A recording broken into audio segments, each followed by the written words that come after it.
So I have the grant doctor in the building, as I affectionately call her, Dr. Shandra Williams.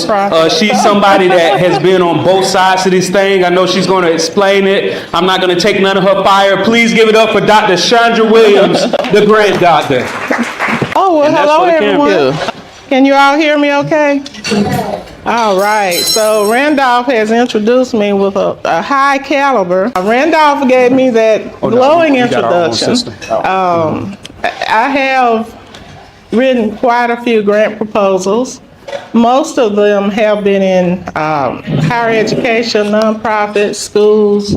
Very few have been for-profit, but I have worked in for-profit. But I'll be honest with you and say that the landscape has changed dramatically. And even my presentation today, when I first agreed to speak, was leaning in one direction, but since then I've sort of made some changes to it. And along the way, I'll explain why. But one reason is because I've had a lot of calls from former clients from way back as 20 years ago with respect to a lot of questions. And for-profit grants and low-interest loans or no-interest loans, your best bet is to go through the Small Business Administration at this point because of the swift changes that are currently being made. Unless you're on the inside, you don't know from day to day what those changes are. And that's the best advice that I can give you. I've referred quite a few individuals directly to the Small Business Administration. And most public colleges and universities will have a Small Business Development Center that is free. Those guys are connected on a daily basis with the Small Business Administration. So I just wanted to get that out there because I know how many of you all would be looking for profit grants for your for-profit, right? So I know that's generally the case when I do speak in the public sector, but as of right now, the best bet is to reach out to a Small Business Development Center, maybe FAMU, Florida State University, University of Florida. One of those should have, does anyone know, because I'm based in Alabama, so I know, does anyone know if there's a Small Business Development Center? It is? Okay. All right, UNF. So reach out to them and establish a relationship with them. Their services are free, and a lot of people have really been successful by going through them. So the presentation, I'm demystifying grant writing for success, and part of that will come with your questions.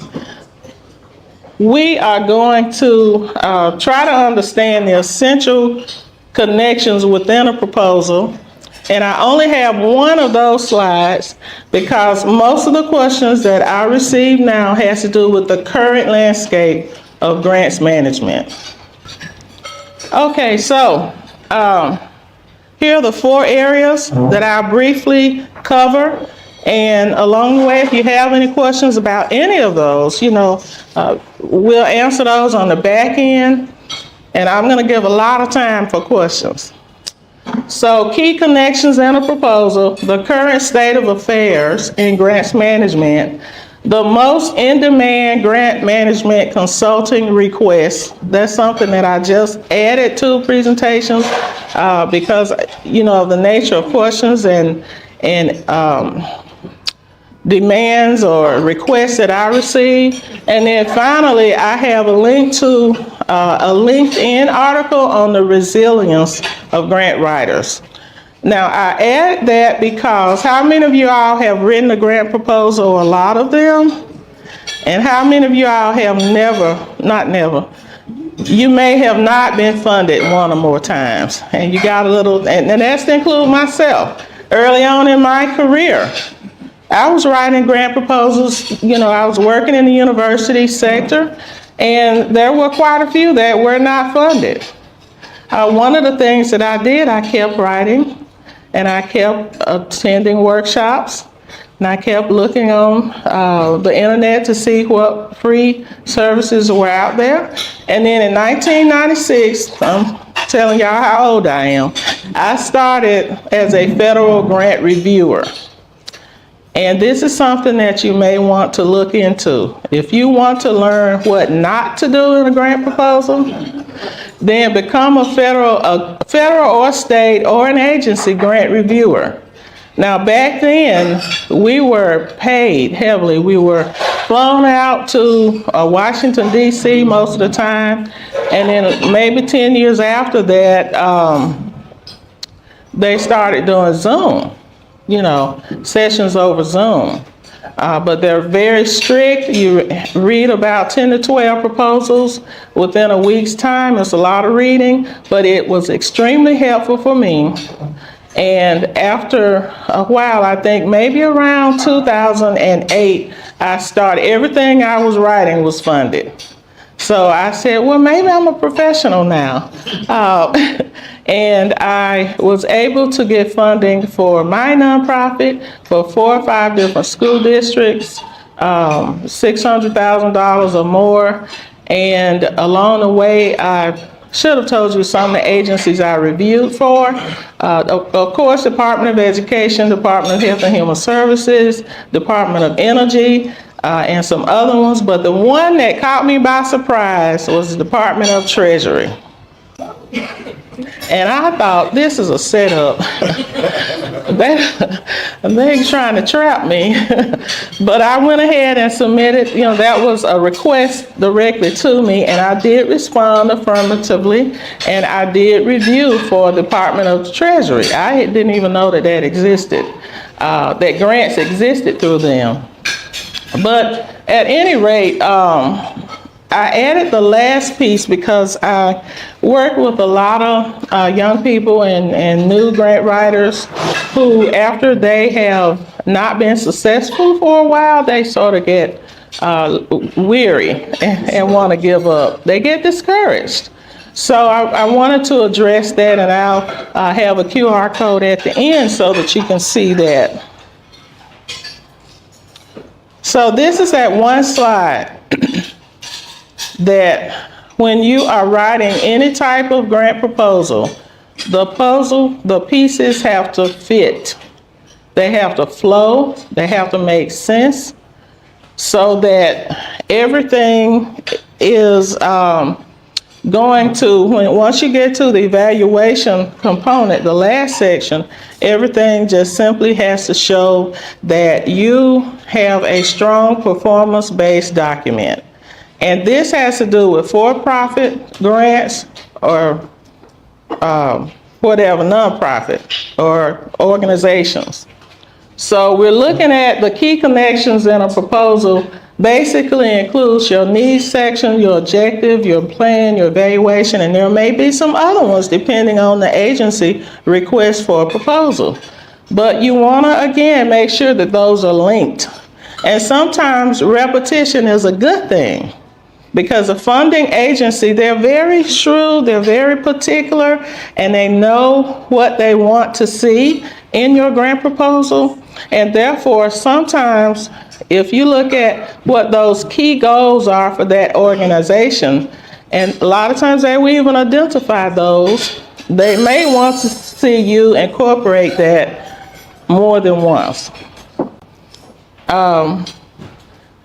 What I do with regard to the abstract, which, as you all know, is the first, pretty much that first one-page document in your proposal, I write it last. You found that to be helpful. Write it last, because you will have already written 100% of your proposal. So your needs section, if you know that, if you just say if you're writing a community-based proposal and you have identified through a survey or whatever with the organization that only 50% of residents in that small community or large or citywide graduate from high school. So I'm saying 50%, that's kind of low, it's much higher than that. But you want to find out what the needs are in your community. And you showing data based on those needs. And you include your sources, indicating where you found the data. Is it in the Census Bureau? Is it some state agency? But those needs have to be connected to your objectives. And your objectives are connected to your goals. And again, those are outlined in the request for application or the request for a proposal. But I know most of you all know this, but I want to reiterate how important it is for those to be linked, because as a grant reviewer, I've seen where people say, apparently to themselves, oh, we need to do this for the community, we need to do that, and there's no data to back it up. There's no sources to show how relevant that is, regardless of the fact that I know in my small rural community that there's a high percentage of people with diabetes, high blood pressure, the health disparities that are all in the wrong direction. I know that because I know a lot of the people. But if I'm writing a grant proposal based on that, I still have to incorporate data and incorporate the sources within the grant proposal. And then the plan of action, what you intend to do, relates to those as well. In order to help our community increase the graduation rate, right? Here's what we intend to do. So in your writing, remember that your reviewers are not reading your minds.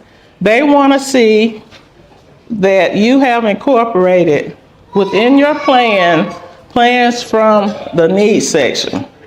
And not only that, here's another mistake that grant writers make. They will say, well, I think that we need to have career days and we need to have more SAT prep or more after-school tutoring, which is true. Nowadays, the landscape is different with respect to grant writing in that you are required to use research-based findings to say, here are some best practices when it comes to after-school tutoring. So best practices, what the research says, is what you have to include. So even though the thought process is correct, that we need to have after-school tutoring and we need to do this, that, and the other, you still have to be, cognizant of the fact that you have to use best practices.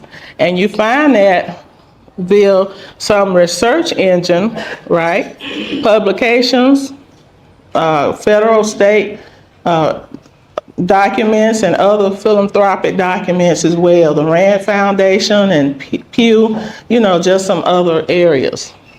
And then, of course, one of the big components is how you're going to show in your proposal that the work, if you're funded, whatever you're going to do is going to benefit, that you're going to be able to show how you accomplish your goals. So you have to have a strong evaluation component. And that's where a lot of people call me in on, and other professional grant writers, because that is a section that has to include both qualitative and quantitative information. And unless you've been doing that quite a bit, it can be rather challenging to do, but it is a very important component to show that you need to evaluate what kind of surveys you will have for your children, for your parents, for your clients, for your customers. Have those surveys and make sure that you keep the data and incorporate it in your grant proposal. All right, so this is a slide that I just added, and all of these are things that people have been calling and requesting and asking. First and foremost, the first block there. At present, all organizations reliant on grant funding are facing anxiety, uncertainty, and fear. Everybody. We just don't know. We just don't know, to be honest with you. Because a lot of organizations, colleges, and universities have lost funding that they previously were funded. All right, they were awarded the funds. The funds, even they did the drawdowns, and the funds were in their accounts, and the money has been rescinded. So even state agencies are having to find in a very quick fashion how they're going to pay their staff, their existing staff. They just going to close the whole department or what? But it is a fact that some agencies and universities had grant funding, it was taken back. So that first issue is what I've been dealing with constantly for the past, I'll say 6 weeks. All right, now I'm gonna try to give some hope. So at the same time, businesses and organizations are gearing up for a time when we will go back to having some grant funding, when social programs are important, right? They're getting ready for it. And I won't go through all of this. I'll be happy to send you all, have Randolph to send the presentation out if you want it. But even a client that I had 20 years ago at a university in Texas who had just started her career as a coordinator of a program, and I went out, did some training with them. She's now dean at the university and an excellent writer. She's doing great. She called me. I said, I haven't heard from you in 20 years. They are afraid, right? But what they are doing is placing significant emphasis on grants. They want more professional development because, as you all know, a lot of people are losing their jobs, but also a lot of younger people are doing very well on social media. My nephew and niece, Color Me Courtney, Color Me Paris, and now they got a baby, Color Me Baby, killing it on social media, so much so that they paid off the house in Palm Springs and the condo or whatever in Manhattan. And she was on Kelly Clarkson yesterday. How do they do this? I know what they're doing, I just can't do it. I see what they're doing, right? So a lot of younger people are taking advantage of the social media, ways to make money on social media. And the unfortunate thing is there's a high turnaround for employees in a lot of organizations. So what happens is that some of the stronger grant writers are leaving to take management positions or positions someplace else. So there's a high turnover rate. I think I mentioned that. AI is beginning to gain momentum in grants writing. I know I have 5 more minutes, so I'm gonna hurry up. But there's going to be some announcements made from the administration about some changes. So people in the grants world are not sure whether or not those are going to be challenging or good changes. But just know this, even a law firm that I worked with thought they could just use AI to write some grant proposals. It's not that simple. It's easy if you can't get your thoughts together to put in a question in there and get some feedback, but always rewrite it. All right, so the 2024 CR 200 regulations, if you aren't familiar with those, that's a federal regulation and it's updated, but it has to do with how you're going to spend these folks' money, how you're going to comply with it, and so forth and so on. This QR code hopefully will go to that article on the resilience of grant writers. But Randolph, how do I click that most in-demand grant management consulting request? Because that is, okay. It says it can't open specific file. Okay, it's on the flash. But anyway, if you all want that, that's a document that I developed because I would have calls from clients, potential clients. Well, what is it that you do? How can you help us? And they really are unable to clearly articulate what their needs are. So it helps to have a long conversation. And I developed this one document that sort of details 7 areas, including training, professional development, and that's what I prefer to do. If I get called in as a consultant, I prefer to train everybody. In one of my last situations, we trained the administrative assistant who turned out to be an excellent grant writer. And at first, the dean said, well, we just want to train the coordinators. We don't want to train any administrative assistants. And I said, no, because those are the people who are going to stay there and go up the ladder. So you want to think in terms of training everyone, including everyone, even if they just edit, but they are learning when they're editing the document. And what y'all can do, anybody that wants the documents that she's talking about, just text the number where we be texting you, the updates, the non-spam marketing reminders. Just text that number and we'll send you that document. Does anybody have any questions for Dr. Shandra? Yes. How have you seen the AI being used in a very productive way? How is that working? Right. So his question is, how has I seen AI working in a productive way in grants? So last April, I was invited to work with a firm, and it was on a Department of Energy grant, and it was a $20 million grant. So we did 2 of them. And I'm gonna be honest with you, they just kind of left me hanging. I mean, we was a team, but then you ever been in school and you have a group assignment, and it's like people back out, and you end up doing it. And I was like, this is not fair. I'd never written that particular proposal before. Now, they were funded. They were both funded. So going back to how AI was used, by the end of August, early September, I was burnt out.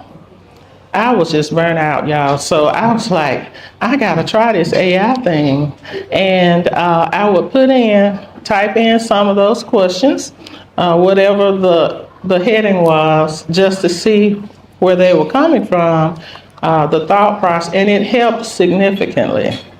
But I knew once I got that paragraph that I needed to go back and rewrite that paragraph. Read it. I kept reading and reading until I got it. AI has been extremely helpful for that particular grant program because in that one we had to involve attorneys, engineers. I don't know anything about the engineering world, but I had to rewrite what they told me. Not only that, but just a lot of machinery, just air conditioning, equipment, lighting, just, totally remodeled this one organization. We had to go back and look at what the city and state guidelines were for that particular project. And I used AI to look all of that up. Because that was, I'm an educator. Pretty accurate. It was pretty accurate. I used my skills to, my background knowledge to put the whole proposal together in a way that it flowed. Okay. Thank you so much for the information. When you're a nonprofit and you're looking for a grant writer, a professional grant writer, what is the most important thing? You said you're out of the Alabama market. If you were to write for Jacksonville, is that recommended, or do you need to find someone who is local to do your grant writing? You don't, because I've written from West Virginia, Florida, Georgia, Alabama, Minnesota, Arkansas, so it doesn't matter. A person with, their expertise, they're going to know that they need to research whatever the state, that particular state, their regulations are. And there are a lot of differences. But I want you to give it up one more time for Dr. Shandra Williams. Thank you, guys.